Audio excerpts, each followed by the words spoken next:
Hello বন্ধুরা, কেমন আছেন? আজকের গল্পটি একটি বিড়ালটি ও একটি খরগোশকে নিয়ে। গল্পে দেখানো বিড়ালটি অনেক পরিশ্রমিক। সে দিন-রাত অনেক পরিশ্রম করে। তাই সে মনে করে কঠোর পরিশ্রম সৌভাগ্যের চাবিকাঠি। প্রতিদিনের মতন আজকেও যখন সে জমিতে যায় কাজ করতে, তখন সে একটি খরগোশকে দেখতে পায়। খরগোশটি তখন ক্ষুধার্ত অবস্থায় ছিল, না খেতে পেয়ে মারা যাচ্ছিল। বিড়ালটির মনে মায়া হয় এবং খরগোশটিকে কোলে তুলে নেয়। বিড়ালটি তার সাইকেলে চড়িয়ে বৃষ্টিতে ভিজতে ভিজতে বাসায় নিয়ে আসে। খরগোশটির গা মুছে দেয়।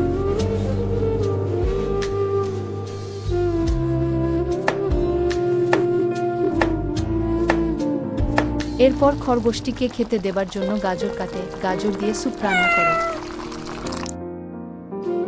এবার বিড়ালটি তার নিজ হাতে খরগোশকে খাইয়ে দেয়। এতে খরগোশ অনেক খুশি হয়।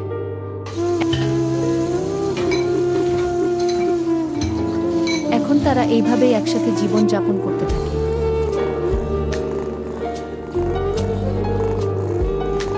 গল্পটি ভালো লাগলে আমাদের চ্যানেলটি সাবস্ক্রাইব করবেন।